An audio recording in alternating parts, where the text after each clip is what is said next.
তো কয়েকদিন ধরে দেখো একটা আভাস মিলছিল যে মোহনবাগান হয়তো 14 জুনের মধ্যে হেড কোচ চূড়ান্ত করে ফেলবে, কিন্তু এখনো অবধি সেই হেড কোচের ফাইনালাইজেশন কিন্তু হয়নি, বা হেড কোচ এখনো অবধি মোহনবাগানে সই করেননি। দুজন বিদেশি প্লেয়ার রিক্রুটেড হয়ে গেছে, বেশ কিছু ইন্ডিয়ান প্লেয়ারের পেছনে মোহনবাগান রয়েছে, কয়েকজনের কাছে একদম ফর্মাল অফার গিয়ে রিচ করেছে, কয়েকজনের সাথে নেগোসিয়েশনে রয়েছে মোহনবাগান, আরও বিদেশি প্লেয়ারদের সাথে কথাবার্তা চলছে। সেসব নিয়ে তো ভিডিওর মধ্যে বলবোই, যে কটা রিউমার, ওয়াইল্ড রিউমারও উঠছে সব কিছু নিয়ে, কিন্তু কোচ চূড়ান্ত হয়নি।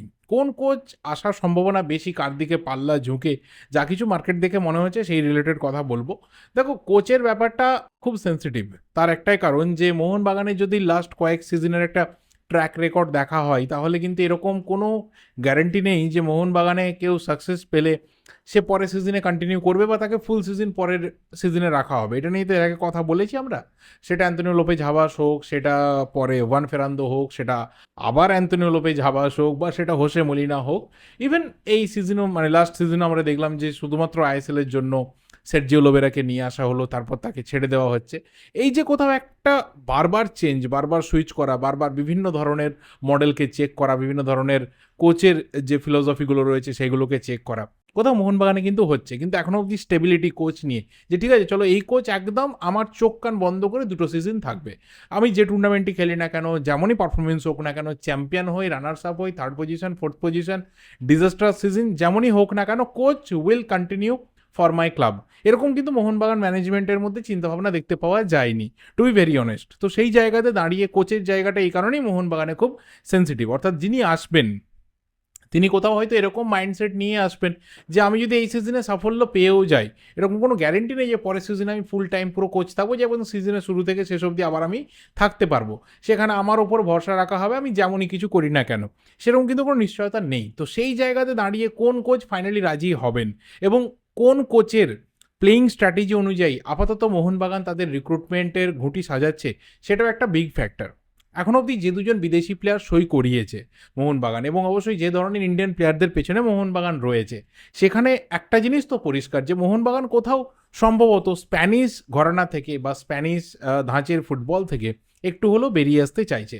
সেই জায়গাতে দাঁড়িয়ে আরও একটু ফিজিক্যাল ফুটবল, আরও একটু মোমেন্টাম ধরে রাখা, আরও একটু গেমকে কন্ট্রোল করে রাখার মতো যে প্লেয়ার, এবং যে কোচ অনেক বেশি করে মাঝমাঠকে কন্ট্রোল করতে চান, যে কোচ অনেক বেশি করে ডিফেন্সিভ ওরিয়েন্টেশনের ওপর জোর দেন, এরকম কোচের দিকেই হয়তো মোহনবাগান যাচ্ছে। কারণ এর আগে আমরা যে ধরনের কোচকে দেখেছি, এক্সেপ্ট হোসে মলিনা এবং কিছুটা অ্যান্তনিও লোপেজ হাবাস, তারা কিন্তু প্রত্যেকেই অলমোস্ট অ্যাটাকিং কোচ, মানে অ্যাটাক অ্যাটাক অ্যান্ড অ্যাটাক। আমার সেক্ষেত্রে যদি মিডফিল্ড এবং ডিফেন্স যদি স্যাক্রিফাইসড হয়েও যায়, কিছু করার নেই, কিন্তু আমাকে অ্যাটাক করে যেতে হবে। সেই থিওরি থেকে বা সেই ধরনের কোথাও মেন্টালিটি থেকে মোহনবাগান ম্যানেজমেন্ট কিন্তু চেঞ্জ হচ্ছে, এবং সেখানেই মনে হয়, আমার পার্সোনাল মনে হয় যে পিটার ক্র্যাটকি তার দিকেই হয়তো পাল্লা ঝুঁকে। এখনও অবধি যে ধরনের আভাস পাওয়া যাচ্ছে ট্রান্সফার মার্কেট থেকে, সেখানে পিটার ক্র্যাটকির দিকে হয়তো পাল্লা ঝুঁকে।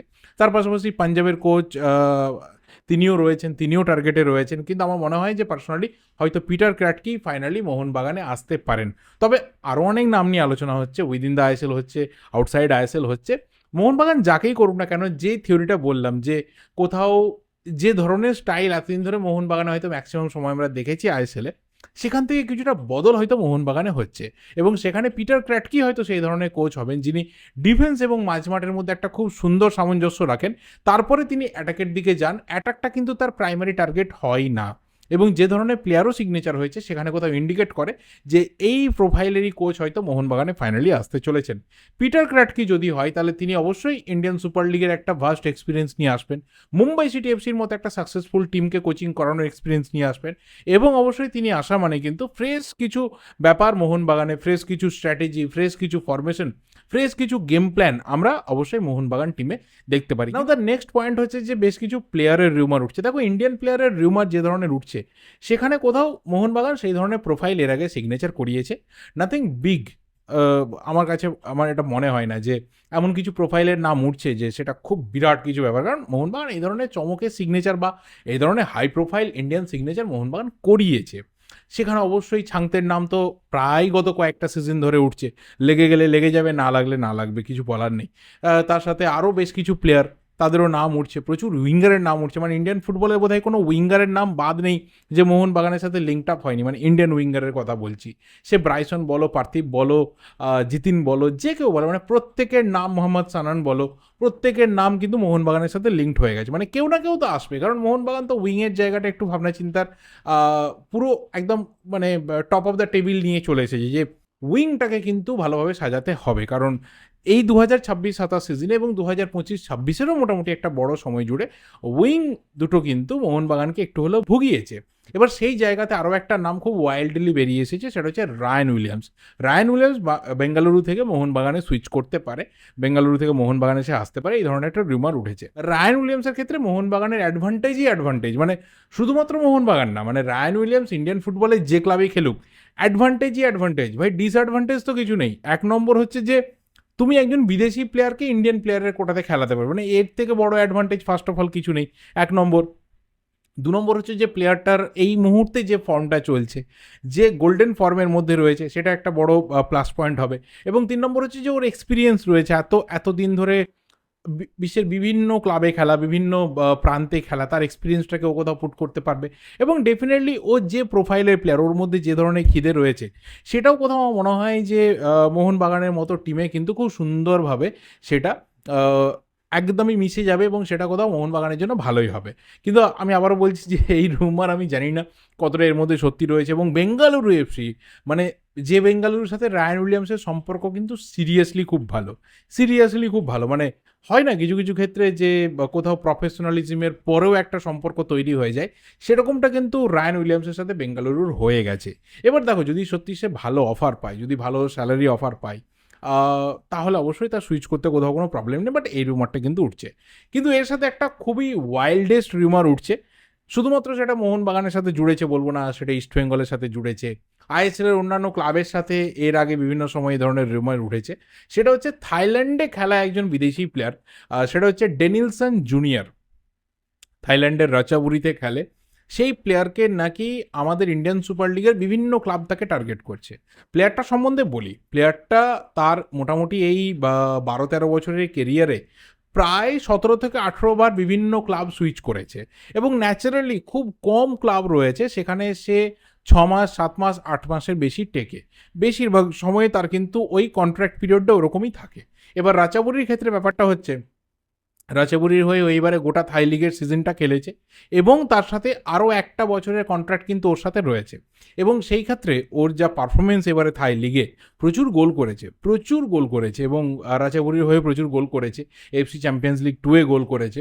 এবং রাচাবুরি আপকামিং সিজনে, মানে 2026-27 সিজনে থাই লিগ অবশ্যই খেলবে, থাই কম্পিটিশন যা কিছু রয়েছে খেলবে, তার পাশাপাশি এফসি চ্যাম্পিয়ন্স লিগ এলিটে খেলবে, টপ অফ দ্য লিগ সেখানে কিন্তু খেলবে, এবং অবশ্যই আসিয়ান কাপ, যেটা কিন্তু ওদের ওই জোনটাতে রয়েছে, আসিয়ান জোনটাতে রয়েছে আসিয়ান কাপ, সেখানেও কিন্তু খেলবে। তো সেই জায়গাতে এই প্লেয়ারকে নিয়ে আসা প্রথমত চাপের, আর নাম্বার 2 হচ্ছে যতটুকু অন্ততপক্ষে শুনতে পাওয়া যায় যে ও যে ধরনের স্যালারি, ডেনিলসন জুনিয়র যে ধরনের স্যালারি থাইল্যান্ড থেকে ও উইথড্র করে, আমাদের এখানে বিদেশিদের থেকে প্রায় সেটা 2 to 3 টাইমস মোর, মানে 2 থেকে 3 গুণ বেশি।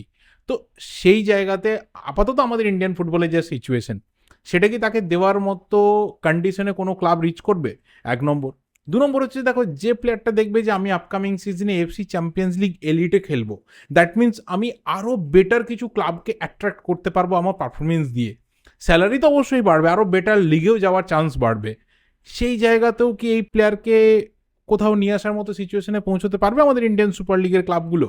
এবং তার থেকেও বড় একটা ব্যাপার, যে ধরনের প্রোফাইল একজন কোচ চাইবেন, যে ধরনের প্রোফাইল একজন কোচকে অ্যাট্রাক্ট করবে, সবসময় কি এরকম কোনো মানে রয়েছে যে একটা লিগে সে প্রচুর গোল করছে মানে এখানে যিনি কোচ রয়েছেন সেই প্রোফাইলকে তিনি নিয়ে চলে আসবেন, তার সাথে খাপ না খেলেও তাকে তিনি নিয়ে চলে আসবেন? সবাই তো আলাদিন আজারেই হতে পারে না, না। আলাদিন আজারে একজনই হয় যে একটা জায়গা থেকে এসে ইন্ডিয়ান ফুটবলে জাস্ট একটা সিজনের রেকর্ড করে দিয়ে চলে গেল।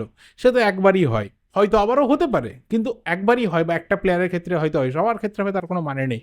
কিন্তু যতটুকু আমার পার্সোনালি মনে হয়, বা যতটুকু মনে হয়েছে, ডেনিলসন জুনিয়রের ব্যাপারটা কিছুটা গসিপের মতো, বা কিছুটা ওই মানে ড্রিম সিগনেচার টক্সের মতো, কোথাও এখনও অবধি সেইভাবে কোনো দিনের আলোর মতো পরিষ্কার জিনিস নেই যে তাকে নিয়ে মোহনবাগান কেন ইন্ডিয়ান সুপার লিগের কোনো ক্লাব খুব একটা ভালো জায়গাতে থাকতে পারবে বলে তার সিগনেচারকে নিয়ে। এবং আপাতত যে ফর্মে রয়েছে, যে লেভেলে ফুটবল খেলছে, আমি কোনো কিছুকে ছোট করছি না, কিন্তু আমাদের এখানে ফুটবলের মান অনুযায়ী আপাতত ও নিজের স্ট্যান্ডার্ডটাকে ডাউনগ্রেড করতে চাইবে না। This is my personal opinion. যদি আগামী দিনে কোনো ক্লাবে সই হয়ে যায়, মোহনবাগান, ইস্ট বেঙ্গলে বা অন্য কোনো যে কোনো ক্লাবে সই হয়ে যায়, তখন কেউ গালাগাল দিলে আমি সেটাকে অ্যাকসেপ্ট করতে রাজি রয়েছি। But right now, right in this situation, কোথাও আমার পার্সোনালি মনে হচ্ছে না, বা আমাদের অনেকেরই প্রায় মনে হচ্ছে না, যে ড্যানিয়েলসন জুনিয়রের মতো প্লেয়ার ইন্ডিয়ান সুপার লিগের কোনো ক্লাবে আসতে পারে বলে। তোমাদের কি ওপিনিয়ন অবশ্যই কিন্তু কমেন্ট করে জানিও। একটা player AFC champions league elite থেকে এএফসি চ্যালেঞ্জ লিগের এনভায়রনমেন্টে আসবে কিনা, ইজ এ বিগ ডাউট। কি মনে হয় তোমাদের অবশ্যই কিন্তু কমেন্ট করে জানিও। আমার ভিডিওটা এই অবধি আমি এখানেই শেষ করছি। ভিডিওটা ভালো লাগলে লাইক করো, শেয়ার করো। দেখা হবে পরের ভিডিওতে। টিল দেন, যদি চ্যানেলটা নতুন হও অবশ্যই চ্যানেলটা সাবস্ক্রাইব করে বেল নোটিফিকেশন আইকনটা ক্লিক করে যাও। Thank you, good bye and good night.